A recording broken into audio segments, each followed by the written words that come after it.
We went to the kettle. So random, but fun.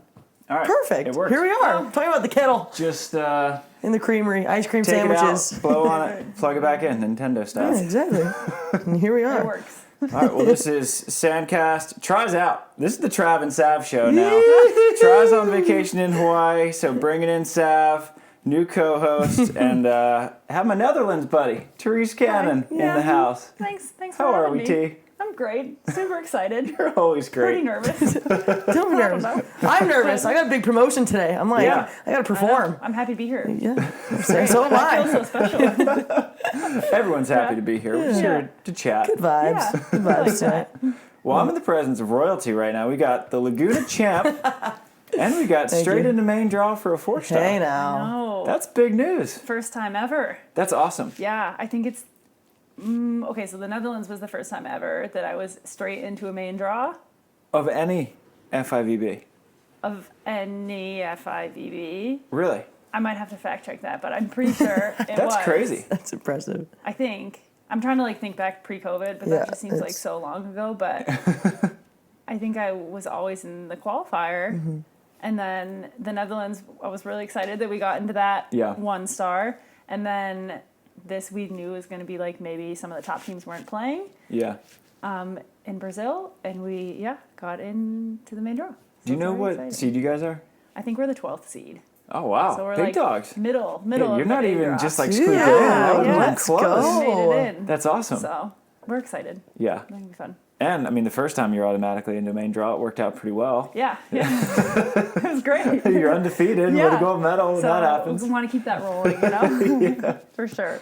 Wow. Yeah. Well, that's awesome. What a weird year this has been. I feel like everyone just had like a really weird stretch, either where there's no tournaments to play at all, or you were just playing in like a country quota every other Always. weekend in some distant country. Yep. And then Not making it out. And I feel Quota. and I feel like a year like that, you could easily look at just one stretch and say, oh, like this was a brutal year. But then you're ending it on such a positive note. When you played great in the AVPs, you won a gold medal, and now you're straight into a 4-star for the first time. Yeah. So how good is it just to have this, like, after like a pretty tough beginning, just to have like a pretty sharp uptick at the end? It feels good. I mean, I talk about it with my parents a lot, and we were like, going into this year, the whole goal for the whole year was to get better. Like, I wanted to get better, and as much as, like, as hard as it is to go into a tournament, like, you want to win every single tournament, but beginning of the year, my mindset was, I may not win a tournament this year, it's going to be what it is, but I'm just going to work hard, and, like, I want to get better, whether I win or don't win. I want to feel like I'm getting better. And so in the like middle stretch of the year where I just kept losing, I was like, I'm not getting better. This is the worst. Like, why am I doing this? But then having to like take a step back and look at it, I was like, I'm losing, yes, but I do feel like I'm like trying new things and working on a new arm swing, and I've been working on my passing and like all this different stuff. And then it's nice to like something changed and it's starting to pay off, which feels good. Yeah. So it's like nice the to get best the results too. feeling. Yeah. But When you're going through a stretch like that, where you mentioned where you lost, which one, you had such a good win in Cancun against Sarah and Emily. Yeah. Down like, 5-0 in the third? Yes. Coming back? Yes. And I try just to root for good volleyball. Yeah. And when you guys were coming back, I was like, you gotta win. Now I have to root for them. Underdogs, you know. And it was the third, like we played, Cancun was so weird. It was so cool, but so weird because we played we played Sarah and Emily every single time. Yeah. And that was it. Like if we won, great. If we lost, we'd have another week off, you know. And we just kept losing to them. Great team, so like it was a good game every time, but finally by the third week we were like able to actually get a win. Now what do we do? Oh my god, we have to play again. Like, what? So it was cool. That was kind of a crazy match because we were down big. Yeah. I think we lost In wild conditions. I wasn't in Cancun, but everyone says it's just like the craziest. The wind was weird because it would come and it would blow off of the hotel. So because we were playing right on the beach next to the hotel, but if you kept the ball below a certain level, then it like was below the height of the hotel, so it would kind of miss the swirling. It was very interesting. No, I remember watching that and trying to understand, because you could see the ball move, people shanking balls that don't look like it served that tough. You're like, what's going on? And I'm like, it must be so windy there because you could tell it was so funky. It just never stopped either. Yeah. I don't want to go back. Just kidding. I want to go back. What was the Cancun experience like? I mean, because it was like unprecedented what they did. Yeah. How was it? Just same hotel, same people, same food, especially when people tested positive for COVID. Yeah. You were really down to one restaurant. Yeah, because we started with 2 restaurants, or like the hotel buffet, and then like another Italian restaurant attached to it, and then a Mexican restaurant. Like you put Italian in quote. It was like basically an extension of the like buffet, right? So it wasn't like, I mean, it was good, but the Mexican restaurant became the place where, like, if you tested positive for COVID, that's where you went to eat. So we couldn't even eat there by the end of, like, halfway through the time we were there. So, I mean, I think the concept, like, they did a really good job with what they had. Like, they had 3 or 4, like, lifting platforms and outdoor gyms for us to use. And then they had 4 training courts in addition to, like, the 4 competition courts. And then they had a couple of restaurants, and there was a pool. And so it was a pretty nice setup, but it just kind of felt like Groundhog's Day, whereas you wake up, which is not bad because, like, what else do you want to be doing besides hanging out and playing volleyball? Right. Exactly. So we would, like, wake up, go to breakfast. I had a lot of chocolate croissants while we were there, like a lot, 2 or 3 a day probably. They were just at breakfast. And then we'd go to practice, and then we'd go work out, and then we'd go practice again. Because, I mean, you would sign up for times, but it was like an hour-long training session. So we would do 1 or 2 a day, watch some games, and then play when we could play. But the day after the country quota was always the worst because everyone was competing either in the qualifier or getting ready to compete in the main draw. And when we lost, we were just like, like, there's no one really to train with today. Like, we just take the day off. And you can't even, like, go explore and blow steam. Yeah. So it's funny, like, Kelly and I had a great time. Like, we watched a lot of movies. We hung out. I would braid her hair. We played cards. Like, we did a lot. And, like, our beds were, like, this far apart from each other. That's what Adam did on the road. Braided hair. I was like, Kelly, I'm going to do your hair a different way every day. So, but we did have a lot of fun, but it's like tough, you know, sometimes when you lose. That was the part that I think we both had to get used to, was figuring out, like, there's nowhere to go. Like, we can't leave this one little bubble. So, like, I'm going to go and sit by the pool and read my book. And you might stay in the room and, like, watch a movie or something like that. So it was definitely a learning process. Yeah. But it was cool, and I'm really, really happy that we got to go. That's good. It's good to have that in retrospect because I feel like it would be pretty easy to say, oh, we should have never gone. Yeah. No. Do you have, like, anything specific that you took away from Cancun? I think Cancun was cool for me because we were there for 3 weeks straight, so we got to train with a lot of different teams from a lot of different countries. And that was the first time, like, watching all those games. It was the first, like, true 4-star event that I'd been to. Okay. And watching the games and then competing with some teams, like, on the off days and whatnot, it was the first time where I was like, the level is really good, but I feel like I can compete with it. Yeah. So it was the first time where I was like, I actually feel like I belong here and feel like I can. I'm not quite there yet, but, like, I'm on the way, and I feel like one day I can get there, sort of thing. So that was a kind of a cool moment for me. It's so valuable to have those. Yeah. Was it anything in specific that you saw, or, like, were you training against, say, well, I mean, you train against Pav and Mel all the time, but was it, I mean, what's the difference? I mean, because Mel and Pav, they were the best team in the world for a pretty long stretch, but what's the difference between training against them, because you guys shared a coach, Scott Davenport, for a while, versus being at a 4-star and training against a different team? I think for me, it was training against teams and, like, competing against them really well, but having no idea who they were before the tournament. Like, one of the tournaments would start, and then watching them, like, do really well at the tournament, or, like, win games and be like, wait, well, we just played against them and, like, competed well with them. We didn't make it into the tournament, and here they are, like, having a top 10 finish. Yeah. So that was cool for me to see. And I was like, I'm pretty tall, and I, like, match up pretty well with a lot of, like, the bigger players on tour. So that was cool because, I mean, obviously when we play, like, Sarah and Mel, or Alex and April, it's like, I'm definitely not as tall as them, but as some of the other players, like, not all the teams are like that. So I was like, I actually am pretty big, you know? Like, oh, I should use that to my advantage. But yeah, it was a really, really cool experience. Yeah. Yeah. Where was your favorite place this whole summer that you went?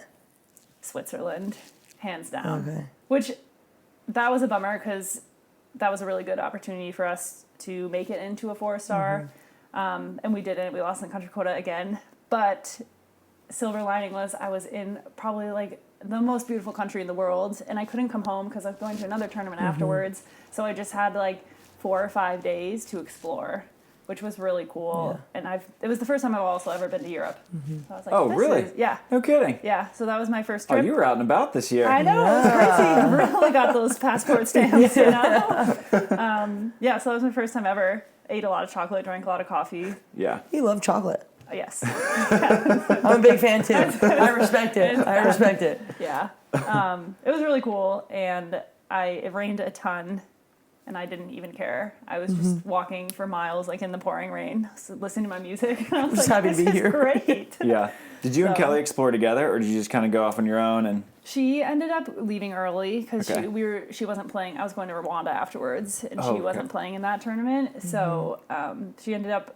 We explored together for a day, which was fun. We went on a hike and like found this massive waterfall, and like I can't even pronounce the name of the lake that we were at, but that was fun. And then she left, and I stuck around for an extra couple days. And went to, my sister studied abroad in Switzerland, so she was like, looked up on the map where we were, and was like, oh my gosh, you're actually right in the middle of things, like you can take a train a couple hours and go anywhere. So I went to a city called Montreux, I think, where there's a big castle there. But that was really funny because it was pouring rain when I got on the train. So it's like an hour and a half train ride. I'm by myself. Yeah. I was reading a book, whatever. And then I get to the city, and like the rain had kind of stopped. And I was like, oh, this is great. Like I should walk around. Like the rain's done. Yeah. And I went, sat in a cafe, had some chocolate, had some coffee. And then I was like, I think I looked up the castle, like how far of a walk it was going to be. It was going to be like a 30, 40-minute walk. Yeah. But it was closing in 10 minutes, and I was like, ooh, like I really timed this poorly. Like, I don't think I'm going to be able to make it in. So then I finished my coffee. As soon as I leave the cafe, guys, it starts pouring again. And I was like, okay, so I'm going to go find this beautiful castle, but I won't be able to go inside, and it's also pouring rain. And I'm you're about 40 to walk minutes away. 40 minutes in the pouring rain. So, but Emily Day saved the day. That's kind of funny, but she did because before I left, I was helping her and Sarah warm up for their game because I was like volunteer assistant coach because I wasn't playing. So I was like, anyone who needs it, I can help. And she gave me an umbrella. So I was like, this is fine. I don't mind walking in the rain because I have an umbrella. I have my raincoat. And it was gorgeous. It was so cool. It was a very pretty walk, like around, oh gosh, Hannah, my sister would kill me because I don't remember the name of the lake. Lake Geneva. It had to be, I think. I've never been. Want to go to Switzerland, but it's this beautiful lake that has just mountains on both sides of it. It was so cloudy you couldn't even see the mountains. So I FaceTimed her at one point, and she was like, "That's not what it looked like when I was there." And I was like, "It's still very pretty." I can't believe you've never been to Switzerland. You've been everywhere in the world in my mind, but not it's Switzerland. crazy because like it's really just been the last 2 years. I didn't have a passport till 2018. Oh my gosh. And the last 2 years, it's been Crazy. go. Grind, yeah. But Switzerland, whenever we ask a player or team what their favorite tournament is, every time it's Stade, just unanimous. And Delaney, I mean, she was bummed about losing the country quota too, but she was just like, that place is unbelievable. Yeah, there's something special about it.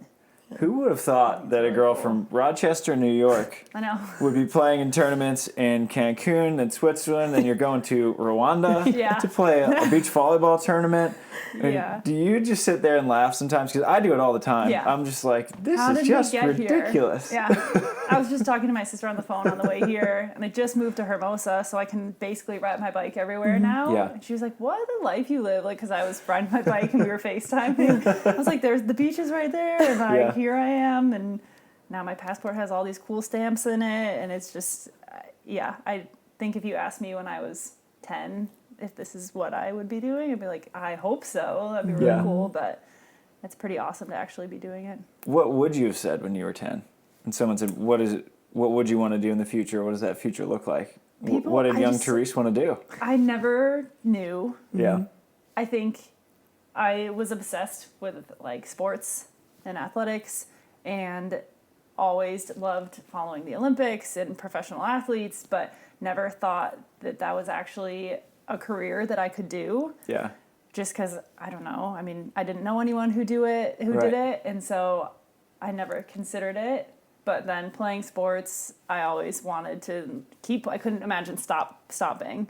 So young Terese, I don't know what she would have done. I think it would have been really cool this is so random, but be in the FBI or CIA or something. Interesting, yeah. What a desk job, like not out in the field probably, you know? But I love Washington, D.C., and I think that would have been cool. And I went to Georgetown, and if I just stayed at Georgetown, I probably wouldn't have played indoor professionally anywhere, and so I probably would have gotten a job somewhere in D.C., but I think this is way more fun. Yeah. When did you decide, like, okay, beach volleyball, like, this is my dream, this is my passion, this is what I'm going to do?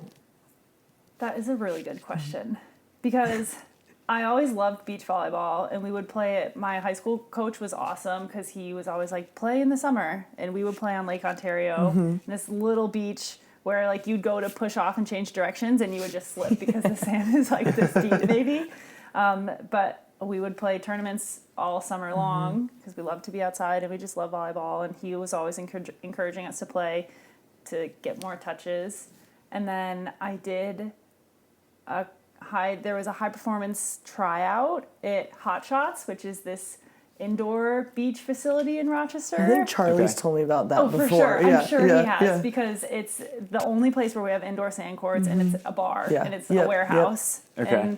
And I was a freshman, I think, in high school, maybe, and my high school coach was like, you have to come to this tryout. We need girls. It's going to be really cool. You need to come. And I was like, absolutely not. Like, I had just started playing volleyball, and I was like, no, I'm too nervous. I don't know. Like, what is this that you're telling me you need to go to? And he's like, we just need bodies in the gym sort of thing. And this is so funny, but Anna was the coach. Like, she came to Rochester and ran that tryout. Everywhere. Yeah, everywhere. And so this was my freshman year of high school. And really cool. Actually had a great time. And then just nothing. Like, I think I did a high performance camp maybe one summer somewhere in there in high school. But was super overwhelmed because I came out to California. Everyone knew everyone. Everyone was really good at it. And I was still like this really skinny, awkward, like didn't know how to control her body kid who like was not good at volleyball, let alone like beach volleyball. Well, those high performance camps were no joke either. I'm from California, and I'd show up and be like, this is overwhelming. And so I'd go home and be like, good. I'm never doing that again. Like, it was fun, but never again. And then I went to Georgetown, played indoor, because that's what most people did from my area. Like, and beach volleyball was very new collegiate sport. Was it still like an AVCA emerging sport? Okay. Because my first year at SC was the first year that was actually NCAA. Okay, which is 16? 15, 16. 15, okay, got it. Yeah. So I was at Georgetown. We didn't have a great season. And my parents were always cool because when I was initially deciding where to go to school, it was between Georgetown and the College of Charleston. Okay. Because College of Charleston had beach team. I was like, that would be so fun to do in college. I would actually love that. And there I could have played both. Yeah. So I ended up choosing Georgetown. But my parents said, if you do that, like, we'll help you find a way to keep playing beach volleyball if that's what you want to do. And I was like, yeah, sure. That's great. awesome. This is awesome. Yeah. And I went to another high performance camp over the winter break of my freshman year because it was in Clearwater, and my roommate at Georgetown lived really close to there. Okay. So in Florida. So I was like, we'll visit her. Perfect, my parents were like, we want to get out of the snow. Like, let's drive down to Florida for a week. Why not? Perfect. That sounds great. So we went down there, and classic, Anna was the coach again. She was running this camp. God. I swear there's like Anna's been cloned. There's like 5 of her.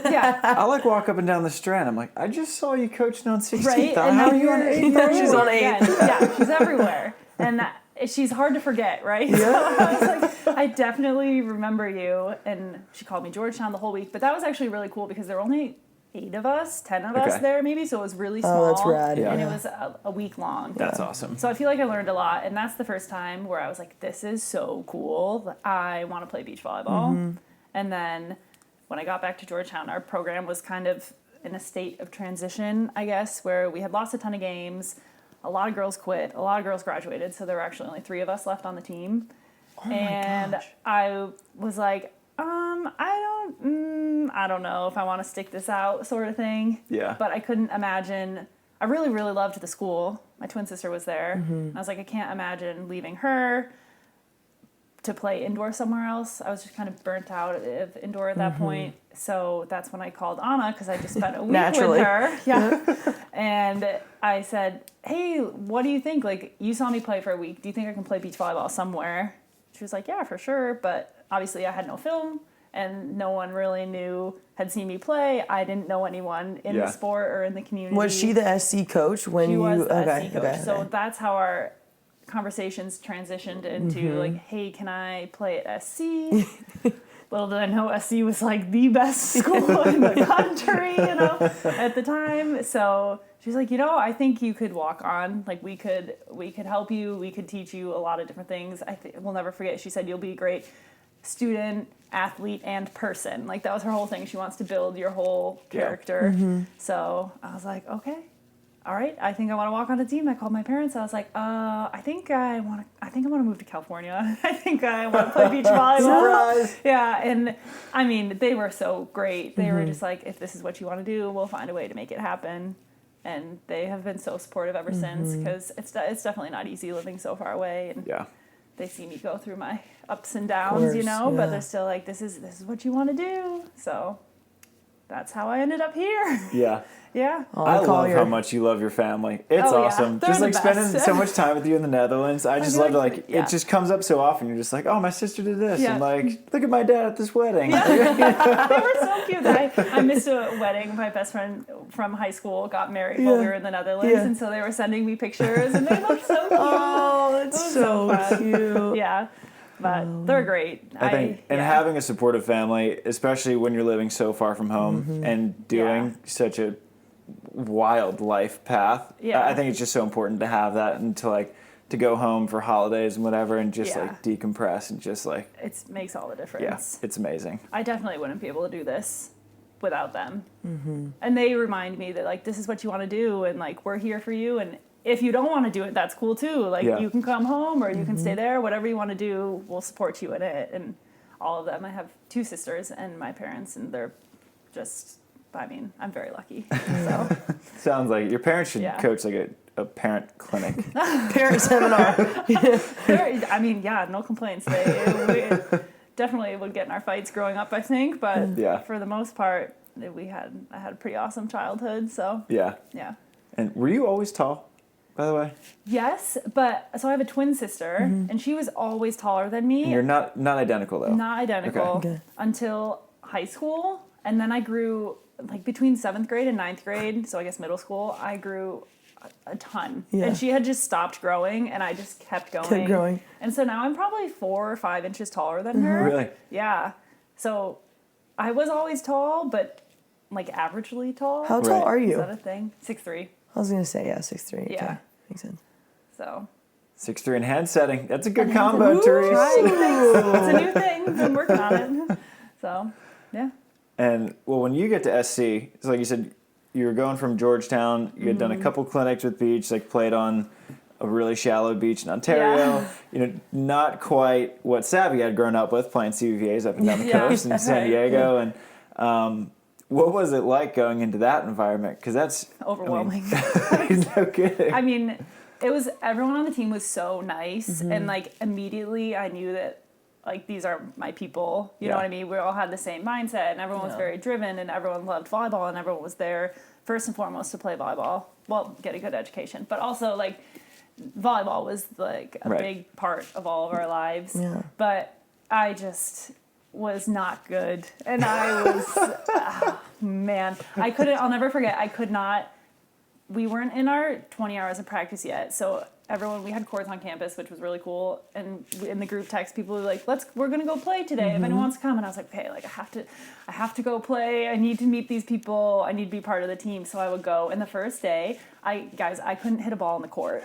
I could not. And Jenna Belton, who I have lived with for the past 2.5 years, like she's my best friend. She was so nice to me. And she was like, don't worry, like, you're playing in a new environment. Like, I always miss a bunch on the first day, too. Like, it's weird being around all these buildings. You'll find it. I make a lot of errors at USC, too. So maybe it's just the buildings. I don't know what it is, but I feel that. I was like, sure, that's why I'm missing. But it was cool. It was really hard. I struggled a lot that first year. This was your sophomore year. So when did you actually make the transition? You finished Georgetown your freshman year, you finished through, so and then you whole came. Year, and then I started the fall of 2015 at USC. Okay. Did you redshirt? No. Or did you just go straight through? I just had an extra year of eligibility because indoor doesn't count as beach volleyball. So I got to play 4 years of beach volleyball and 1 year of indoor. 1 year of indoor at Georgetown. I just kind of did it backwards from what a lot of people do. People either go like 4 years of indoor and then 1 year of beach. Yeah. But I did it the other way. Yeah.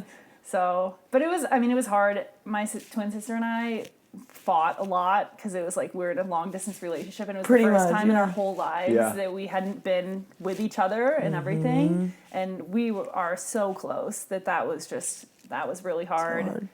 Volleyball wasn't going well just because I was still so new and so raw, and like Anna was going to cut people. And she's gnarly, And I was like, oh my gosh, I just moved across the country and she's going to cut me. And what do I do? Like, I don't want to be in California if I'm not playing beach volleyball.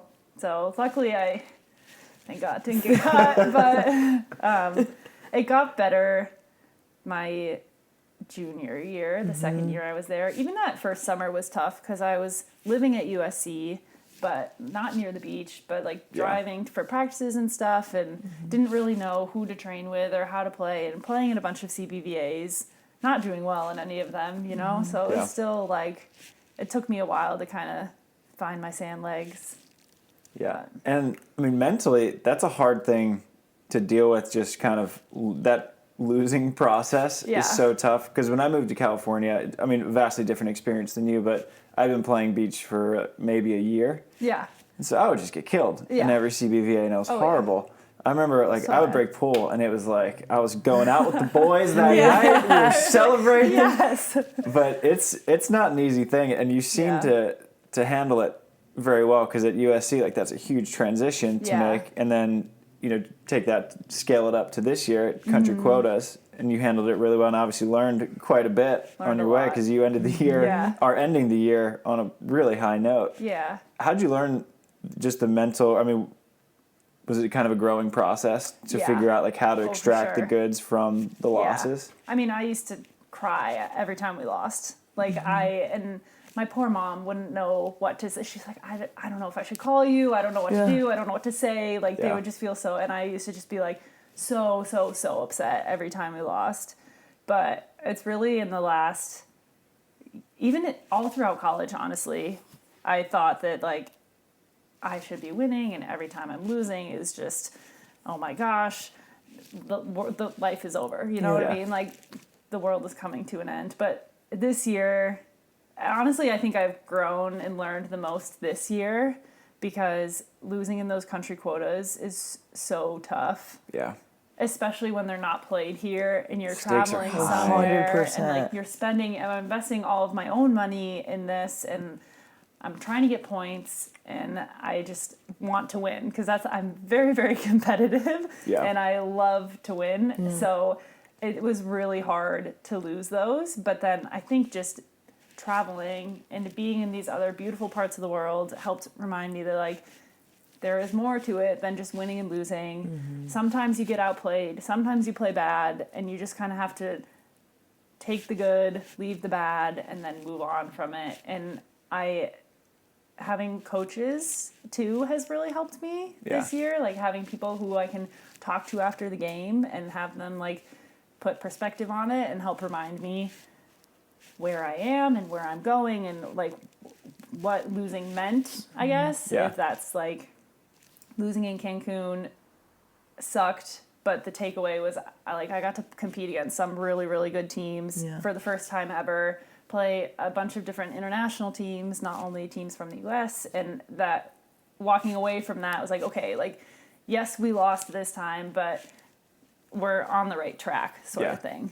So I don't know. I still hate to lose, but I am getting better at trying to look at it objectively and not get my emotions all mixed up in it. Yeah. So I think once you just accept that losing is an inevitable and necessary part of the journey, I'd hate to use the process, but it's just going to happen. And everyone loses. I mean, even April and Alex lose every 2 months or so. If you, every tournament, you're going to end on a loss unless you win the whole tournament. Yep. And unless you're April and Alex, are you winning every tournament? Like, probably not, So that is never a fun way to end a tournament, but having that perspective has helped me a little bit.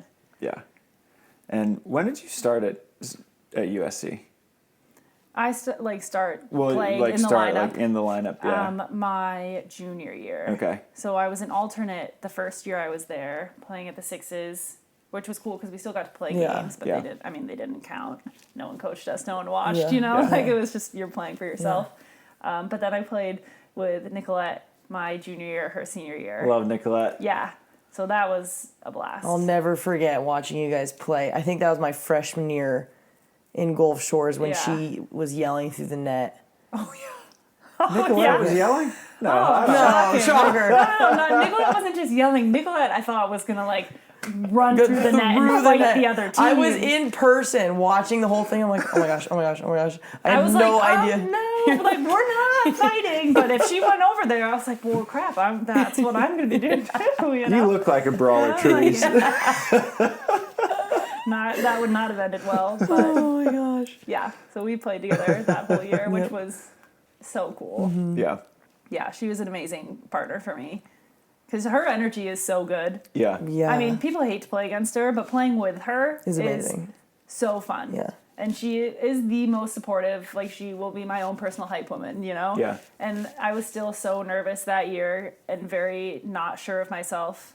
And she was the most supportive, the most, build me up. This is about you. We're doing this together. You've got this. You're good enough sort of thing. And it was just, that helped me a lot. Yeah. Mm-hmm. Yeah. I feel like that's how Hagen is on the guy's side, where everyone's like, I hate playing against Hagen. And I loved playing with Hagen because he just he'd yell through the net. He would just get on the other team's nerves so bad. But anytime I was struggling, which was frequently with Hagen, he was just like, you're good. I got you. Got this. He'd make 15 spectacular plays in a row. I was like, oh, it's really easy. Perfect. I love this guy. Great. Thank you. Yeah. So she was, And then you played with Sammy your senior year.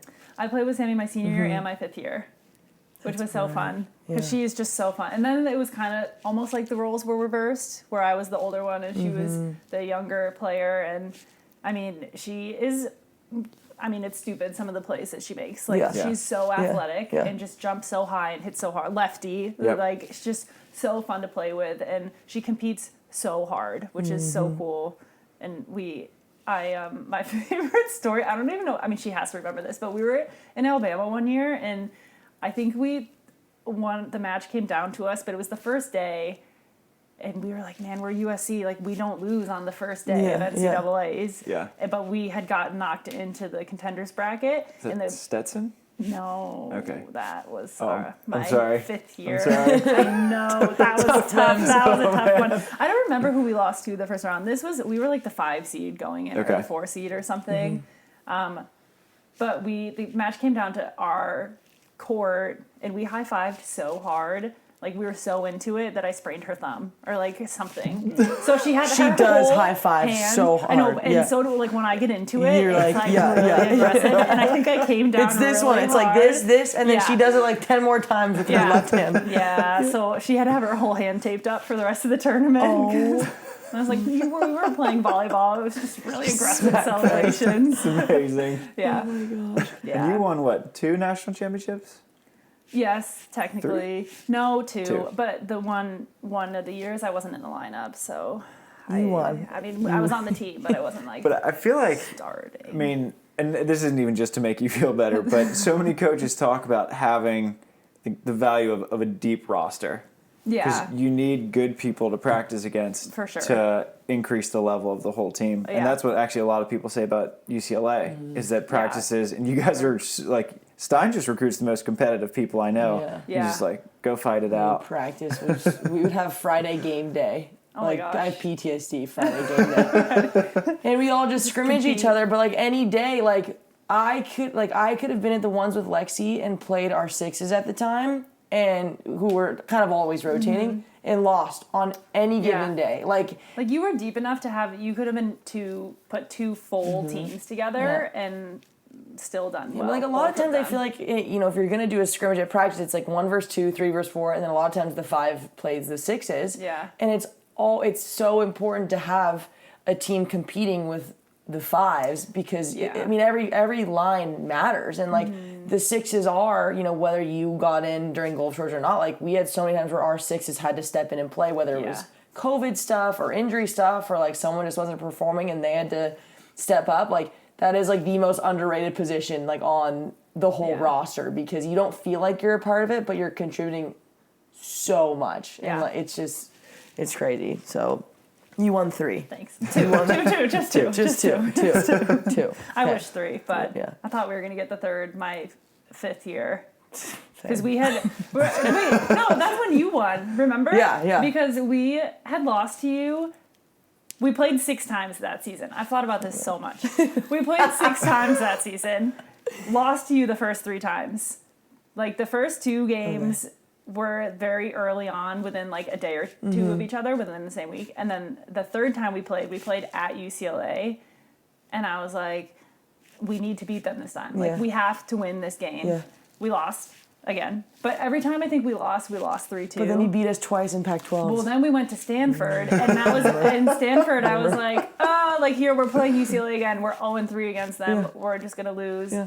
But we won, and I was not shocked, but a little surprised. Yeah. I was like, yes, we finally won, and so excited. And then we beat you twice at Pac-12s.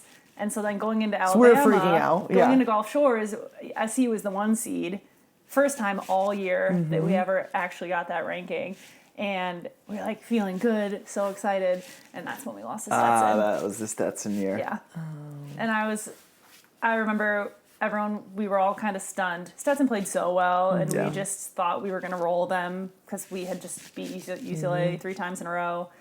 And then, that was a tough in our little tent afterwards. Dude, and coming through the loser bracket, I know, and we did. We came all the way back through the loser bracket, and I had to flip the mindset to be like, oh man, this sucks that we're in the losers bracket, to be like, this sucks for everyone else. They have to play us now. In the loser bracket, They don't want to play us.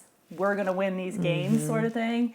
And so that helped, and we made it all the way back to that national championship game, but we just didn't have enough. So that was us against SC this year. I mean, we did it my first year. I think it was my sophomore year. We came through the loser bracket, and we ended up winning. But, like, this past season, I remember playing in my finals game, and I was like, I have nothing left. Like nothing. And we had just played LMU, who had an amazing season. And I think because of COVID, all the food stuff was all messed up. Probably. We ordered like smoothies and acai bowls to come in between games. And they never came. They didn't come. So I'm eating a banana and like fruit snacks before the game, and I'm warming up, and I'm like, oh my God, I'm gonna pass out. I'm gonna die. It's so hot. Our 3s are losing. I think our 5. It was like the way they did it this year was like 3s and 5s, then 1, 2, 4, and I'm like, our 3s were a lock, and they were losing. I'm like, oh my God. Like, I'm going to die. I'm going to faint. I'm going to have to play Maycraft and Tina. I'm like, oh my gosh. But it's, dude, the loser bracket. It's tough. It's no such joke. an interesting dynamic, too, having the 5 pairs. Because that year we were, like, coming through the losers bracket. I think we were winning a lot of matches 3-2. So we had to play all of our matches out. All 5 pairs had to play all of their matches out to completion no matter what. So it wasn't even like we were resting. Yeah, right. But you win some, you lose some, you know? We couldn't get What's it like when you win your match but your team loses. I feel like that's got to be such an emotional conflict. Where you're like, or even I want to be when, sad, like but the opposite, I played where great. you Where you lose, your but match, but the team wins. That might be a was weirder always harder feeling. for Yeah, me. yeah. Because I was like, everyone's so happy, but I'm so mad. Yeah. But yeah, I mean, it's a team sport at the end of the day. So that, I mean, I guess it is weird. I guess it just didn't happen to me often where I would win my match and the team would lose. Because obviously I was very lucky to be part of some pretty good SC teams. Yeah. So a lot of times we were winning matches, whether I was winning or not.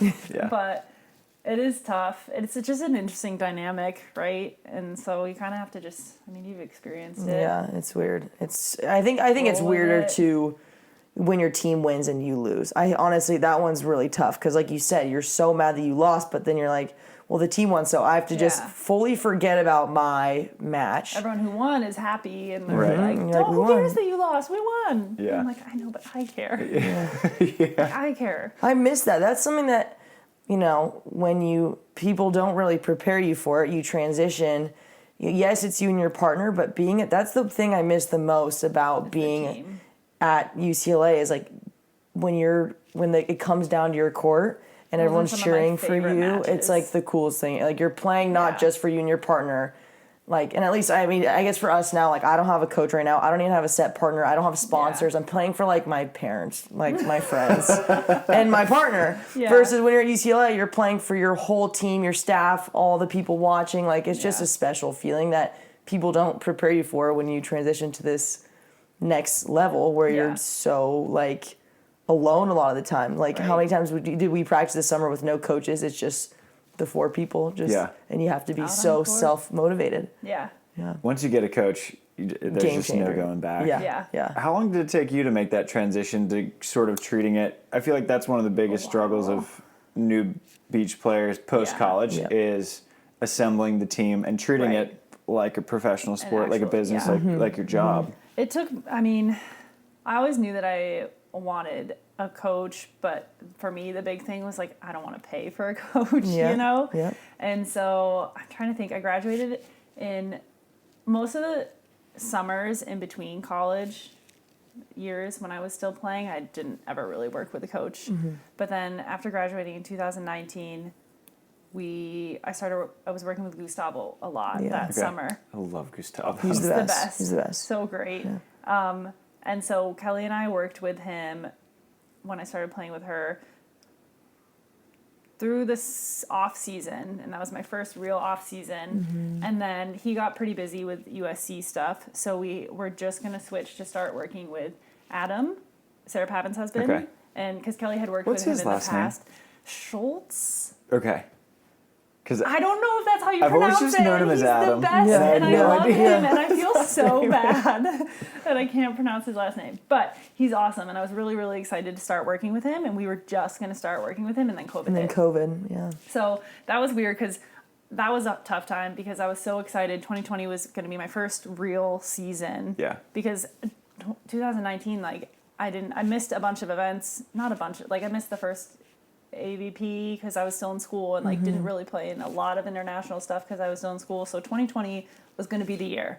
I had a first real off season, was going to play in all the events. I was really excited, and then COVID happened, and so I was like, oh, now what do we do? That's what Jess Gaffney was telling me in Laguna. She was explaining to someone, I was sitting there and she's like, same exact thing. Like, she's like, 2019, I kind of just was figuring it out, didn't know what to do. 2020 was going to be my year. And then she's like, and then it wasn't. I mean, because 2019, like, it's not even that I was just figuring it out. It's like I was still in school. Yeah. Like, I had just graduated. And so it's so funny on the AVP when they were talking about it this year, like all the newcomers and stuff. And I was like, guys, I'm the same age as all these people you're talking about. Like, I've been playing, but also I'm still young. I feel like it doesn't seem like you're such a newcomer because you played so well in some AVPs when you were still in college. Yeah. When you and Sponsel took third. Yeah. When you were that was year college. No, wasn't that I was right before our graduated? 5th year. Or before your 5th year. Yeah, or like at the very beginning of my 5th year. Got it. So in between my senior year and my 5th year. So it feels like you've been playing on the AVP for a little bit longer than it probably feels like to you. Right. And so it's like I'm still feels very new. And so that's why I was all excited for 2020, the year that never happened. Yeah. But this year was much better. So lots of I want to hear more Yeah. about this year. Like, you and Molly Turner did so well. Yeah. Like, you guys, I played against you in Atlanta. It was Yeah. terrible. You That guys rain were delay, so though. good. Yeah, it was Oh my terrible. gosh. But how was playing with Molly? You guys did so well. It was so fun. Yeah. She She gives me Nick Martin vibes. Yeah. She gives me Nick Martin Yeah. vibes. Yeah. Nick Arnett. Sorry, Nick. Yes. Sorry, Nick. Married Nick Sorry, now. Jake. Married Nick. That was funny because I had no idea what I was going to do for a partner. Yeah. And I think there were a lot of people in that same boat. And Molly and I practiced together for a week or a week and a half maybe before playing in Atlanta. And we're like, well, we're just going to go. Sometimes, though, those are the easiest tournaments to go into because you have no expectations. Yeah. But as soon as we stepped on the court together, things just clicked. And I think our personalities meshed really well. And so I felt like I could fully be myself, and I hope she felt the same way. And I never had to filter what I was saying. Like, I could just kind of tell her what I was thinking or what I wanted, and she would do the same for me. And I remember before our games in Atlanta in the hotel, like, we had some really cool game planning conversations, which is something in my game that I'm working on this year, is like, how do we make the other team uncomfortable and what can we do? And it was really, really cool to sit down and talk about that stuff with Molly because I had never really talked about it with anyone before, let alone such a new partner. Yeah. So being able to watch film and be like, oh, did you notice when the ball went here, she did this, or this happened, and like maybe we should try this and let's try some of this. And it was just, and then to be able to execute it the next day was just really, it was really cool. Yeah. It was really fun. I love that stuff. And you guys were, I think, probably played, aside from April and Alex, I think you guys played Kristen and Taryn better than any team in the We country. played them so much. Yeah. Yeah.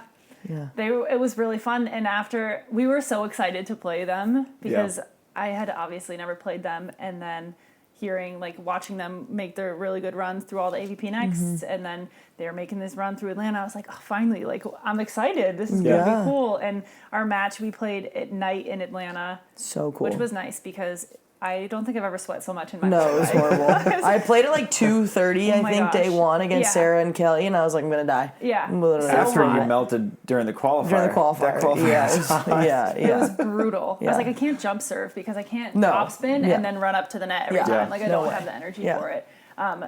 But we played at night, so that was a little cooler, which was nice under the lights. But it was just we went to 3, we lost, but I think we lost 15-13 Yeah, it in was that quite- it one. was We close. played them 3 times maybe and lost 15-13 in a third 2 out of the 3 times. So it was just really fun. And afterwards they came up, they're so cool. They came up They're to us awesome. and they were like, that was a really fun match. Like, let's do that Yeah, again sometime. yeah. Just so genuine about it. Yeah. And I was like, yeah, like, that was awesome. Like, let's do that again. So we did it again 2 days later and we lost again. But Hey, I feel you. That's my entire college 5th year against them. They're just so good.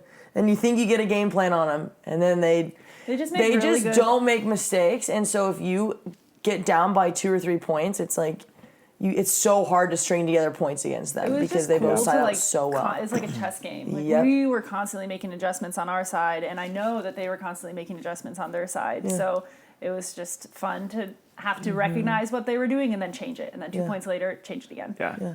So. Oh, I love the mental side of the game. I Yeah. think I have so much fun with it. And it's something I'm just learning, like working with Adam and Scott, like they have started teaching me all of that, and I'm just like, there's so much here that you can learn and explore, and I was just, it's so cool. I like it. I remember when we had Todd Rogers on the podcast, and he was talking about how, like, he would let cut shots go to like 17, 16.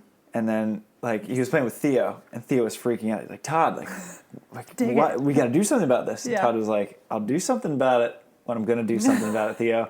And they were playing Hudson Bates and Dave McKenzie, I think. And then it was like 17, 16, scoop, cutty, transition, 18, get it again, 19, 16. gosh, And I 19, love 16, it's like, all right, well, this set's over, basically. Yeah. Theo was like, that was scary, Todd. A little close for comfort. But it was, when he was telling me that, it was just like, I was not mentally at near that level to understand. Yeah. I was like, I don't have the confidence to just let someone score on me till 17, 16. Yeah, no. But at that level, like, you almost need to have that confidence to set something up Yeah. to get the point when you need it the most. And I was like, Good for you. Like, that's so crazy. cool. Like, I hope I get to the point where I can do that one day, you know? It's just a whole different side of the game that I never really thought about before. yeah, it's so fun. That's why all the older Yeah. people are so good. I know. They're just so smart. Yeah. So awesome. How did you and Molly even get together? Because both of you had played a long time with Kelly, and then Molly had been training like the whole off season with Macy Jarger, I think. I think it came down. So she texted me. I'm terrible at responding to text messages. So she texted me, and I was in Africa at the time, I think. Okay. So the time change didn't help. But then I just remember, like, I forgot to respond until, like, days later. Because she was like, I don't know what your plans are for the AVP, but do you want to train? And then I was like, oh my gosh, like, yeah, totally in partner limbo, like, would love to train. Have you made plans yet? Because I know this is like days after you texted me originally. But I'm trying to remember. I think it came down to, I think she probably reached out because I don't know if her and Macy would have been in the main draw. Okay. So at that point, everyone was scrambling to find partners that would put them in the main draw because it was just such a small season and no one wanted to play in the qualifier because they're smaller draws. The qualifiers are really freaking tough. Yeah. So I think everyone was just kind of texting everyone to be like, hey, what are your thoughts? I've never actually asked her, like, what made you text me? But I'm so happy she did. And then I'm happy that I finally figured out how to respond, you know? Text her back. Like, hey. And then when we trained together, it was awesome. Yeah. It was really cool. You guys picked up fast. I mean, you got third in Atlanta, which is awesome. Yeah. And then win silver in Italy. Italy, yeah. Yeah, Which is that was pretty really great. fun. And you guys came out of the qualifier, right? In Italy, yes. It's a long tournament. Yeah. It was her first international event too, which was really fun. That's a pretty good start. I think she actually played in one before, I think said. she played in Cambodia? Yeah, that's what she said, but Okay. I think she lost it in the qualifier there. Okay. But we had a lot of fun. Yeah. And that would have been your first international medal? I won one in Cambodia before that. Okay. But yeah. First one with Molly. So that was really fun. That's exciting. Yeah. How many partners did you play with this season? I counted when I was talking to my dad this morning because I was like, I should tell them this. I think 7. Whew. Because I played with Kelly in Cancun and Stad, and then I played with Kim Hildreth in Rwanda. Okay. And then I came home and played in Atlanta with Molly, and then I played with Emily Stockman in Manhattan, and then I played in the Czech Republic with Corinne. Oh, I forgot about the So Czech that was Republic. 3 weeks in a row of 3 different partners. And then I played Chicago with Molly again, Italy with Molly. Okay, maybe 6. And then I played with Delaney in the Netherlands. Yeah. And I guess I'm going to play with Sarah in Brazil. Might as well finish with 7. Yeah, lucky number 7. We'll see. So a lot of different partners. Yeah. But I have really enjoyed it. Yeah. Yeah. And I mean, you're so easy to get along with. Thanks. And Yeah, this has been terrible tonight. This has been so hard to talk to you. just pulling teeth out of Terese here. But how do you go about, because that's a tough thing to do, is to switch partners so often. And I think that, especially for someone who is still a young player, it's super valuable to learn how to play with different personalities and for sure. different players. And I don't know if you switch sides, but how to set someone a different ball than they want, and how to do a mental strategy thing, and how to travel with people, and just kind of do the stuff in between the matches, which is super important. Yeah. And it's hard. Yeah. I'm getting to be a better communicator. I really wasn't great at that before, but just like in life in general, I'm finding that the more I can talk about things and verbalize things, the easier everything gets. Yeah. So, I mean, with Molly and I take a really long warm up and I put my headphones in and I turn the music all the way up and I can't hear anything. And she generally has a shorter warm up or doesn't need as much time to just like stretch and stuff. Whereas I personally think I just take the time because I like to listen to music. I like the music that I'm listening to. And so we had to talk about it and be like, okay, we can go down at the same time, but just so you know, this is what I'm going to do. This is my routine. when I'm ready, and this is going to be her routine, and when she's ready, and then we're going to come together and do that sort of thing, and like start with the ball and whatnot. And so that just varies from person to person, but it's kind of just knowing what you like and what you do, and then finding out how to fit that and mold that with whoever you're playing with. And it was definitely interesting. It was really cool to kind of see what different people do for different things, and how they warm up for games, and how they react to different things, and how they travel, and all of that. It's so funny that literally asking someone, how do you want to warm up? Yeah. It's so important. And no one really asked that question because it sounds you so just like silly. start throwing and then you're like, wait, did you dynamic? Like it's so weird. Like so you were bringing that up and I was laughing because I always take a short warm up, but like everyone is so different. Like every single person's warm up, whether it's like a mental thing, like they feel like they have to do this. More mental. Yeah. I have my routine. I like to stick to my routine. Yeah. Like to listen to my music. Yeah. Needs to get me going. What do you listen to? Oh man, I hate answering this question because it's such a good question. I love asking people that question. Let's see. Okay, things with a really good bass. That's what I like. Just fire you up. Really loud. Yeah. I listened to a lot of like, I don't know if you know the song "Suit and Jacket" by Judah and the Lion. Mm-mm. It's a really random song, but I'll play it on my car ride home. Yeah, give it a listen. I listened to that a lot before. Gosh, I hope that's the name. Now I'm pretty sure that's the name of the song. I listened to that before almost every game for like the second half of the year. Okay. I listen to a lot of it. It varies, depends on my mood, I guess. Sometimes it's like really angry rap. Yeah. Which is, I never listen, like I listen to country music. Yeah. That's my everyday listening kind of music. I would love to see you just like getting into this. Yeah. Well, I don't move a lot, but I think it's just stone face, like no one, like there's a couple times in Laguna where I would like go over and I'm trying to figure out like, because a lot of times they were playing on the court before us. And I'm like, wanting to ask her and Molly questions, and like Molly's hanging out with James and Terese has her headphones in looking just pissed. I'm like, which is not me normally. No, not at all. That's why I'm like, oh yeah. No, I have to do something. Yeah. Get fired up. Yeah. Respect it. Gotta do what you gotta do, I guess. Yeah. Well, it seems like this year was a pretty big learning experience for you in ways that were mostly good. I mean, you had a silver medal, an AVP semifinal, a gold medal, which is your first professional win, right? Yeah. Which is awesome. So that was fun. That was really fun. Yeah. That is for sure a highlight of the summer. It was really fun to play with Delaney too, who we realized we had never played together ever. Which is crazy.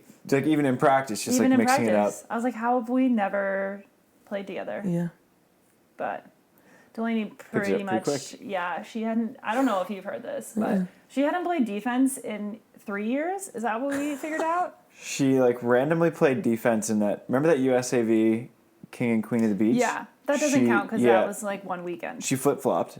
Yeah. So she ended up drafting, she won her pool, ended up drafting Kelly Clays and playing defense there. So she had like for a brief like welcome back to defense moment, but she hadn't played, it was 2018 that she was playing with Jessica Cora and Emily Hartong. Yeah. And then after Hartong got picked up by Gina, Delaney went to Katie Spieler. And was blocking. And then she's been blocking since. So that was like the end of the 2018 season. 2021 now. So 3 years later, I cannot play defense. I was like, we're not even going to attempt this. Like, that would be a disaster for everyone involved. So she she dug so many balls. She was everywhere. Yeah. And it was so fun. And I felt like playing with her was another cool experience because we got to the Netherlands, had a day, 2 days maybe? I think it was 2 days to practice, like an hour each day. And then we just played, and like she's so easy to get along with, and she took care of her job and I took care of mine. And then we just like, our timeouts were funny because she would be like, "Do you need anything from me?" And I was like, "Nope." Like, what do you want to talk about? From me? And she was like, "Nope." And I was like, "Cool, let's just keep doing what we're doing," So like that was really, really fun. Yeah. That was a really cool experience. Yeah. And now we have one more tournament to go, T. One more Big major. Let's go. we'll see. I'm excited. Yeah. It's like you and Sarah Hughes. This is just your annual fall USC reunion. Yep, one of those. Yeah, I'm excited to play with her. Was Chetu Mall of 2019 your first 4-star? Yes. First and only 4-star I've ever played in, I think. Okay. Because I never made out country quota on any of the other ones. Okay. Yeah. But you made main draw. We did. We went through the qualifier. And beat a pretty good Italian team to do it, too. Yeah, I think so. It's all a blur. That trip was so funny because I was at home in New York because Sarah was still playing with Summer, and I think Summer got hurt and so had to drop out of the tournament. So she called me and was like, hey, do you want to sub one? This was on a Thursday or Friday, and like we were leaving on the Monday. She was leaving on the Monday, and I was like, I'm in Rochester, but when do you need me to be back by? Like, sure, I'll do it, And so I flew from Rochester back to LA. I think I got back to LA at 1:30 in the morning. Jenna picked me up. I did laundry, packed, went to bed at 3, woke up at 6, went to the grocery store, got some snacks, and was at the airport by 8 to fly back to the East Coast because we flew into Cancun and then took a bus to Chetu Mall. But I was like, I would have just flown from Rochester straight to Cancun, but I didn't have my passport. Oh, so I had to come back here to get my passport. Oh, man. Yeah. Brutal. Yeah. But still, I mean, you made main draw, which is huge, and especially first 4-star. That's big. That was big. Yeah. That was cool. I don't think we ended up making it out of pool, but it was still just really cool to be there. Anna came with us, and she was coaching us for that event, so it was like true USC reunion. Yeah. But I'm excited to run it back. Yeah. It'd be awesome. I'll see you there. I know. I cannot believe I'm so excited for both of you guys. We're going to have to get so many treats while we're there. Yeah. So many chocolates. Yeah. Ice cream. Chocolate croissants all day. Yeah. I'll be happy. Happy camper if I can have that. Yeah. That's awesome. Well, I'm excited for you. It's a well-earned positive end to the season. Yeah. Coming up. You definitely paid your dues, and it's paying off. Yep. Thank you. Absolutely. Keep it rolling. Keep it rolling. We'll see. Yeah. And I mean, long term, have you thought about like what are the big? I'm sure the Olympics are probably a big dream goal, or is it? Or do you kind of? Because I know a lot of players will either say Olympics or just say like I just want to compete at the highest level I can, and wherever that goes, it goes. Both. I want to compete at the highest level that I can, and I want that level to be the Olympics. Okay. You know what I mean? That's a good answer. So I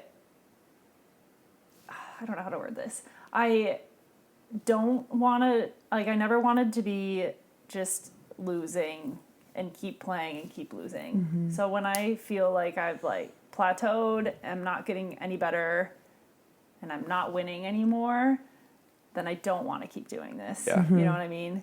But I feel like I'm still growing and still learning, and I think I want to keep going because I want to prove to myself that I can, sort of thing. And I think that's my biggest motivator, is that I want to prove to myself and only myself that I can compete at the Olympics and like compete at the highest level with the best in the world. And because I think I can do it, so I want to prove to myself that I can do it. I don't really care kind of what other people think, you know what I mean? Right. Which I think is freeing for me, and that I'm doing this because I want to prove to myself that I can do it. Well, you had a late start too. You started so much later than like I started playing CVAs when I was like 9. Yeah. So like, and I still feel like I'm behind the curve because I did indoor during college as well. So like I still feel like I'm lacking, but you started so late. Like I feel like you're only gonna go like this because you just have so many years to catch up on that. Like that's a good thing though, because like you don't want to be plateauing right now. Like this summer was probably just the beginning for you to keep improving, which is so exciking. We're here for it. We're here for the journey. Thanks, guys. We're all about it. Appreciate Big fans. Big fans. I mean, the coolest part about it though, when I looking back on the last couple of trips, because I had a kind of a crazy 6 weeks, like going from Atlanta back here to the Czech Republic to Chicago to Italy to the Netherlands. So it was like 6 weeks in a row of just constantly on the move.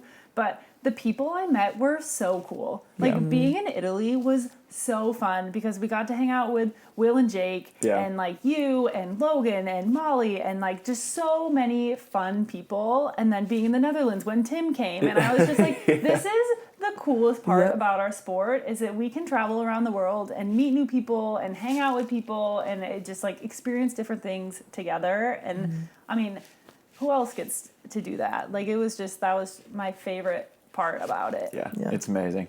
Just like I feel like we knew each other, but now I feel like we're actually friends. Now we're buds. And it's great. And I'm like, this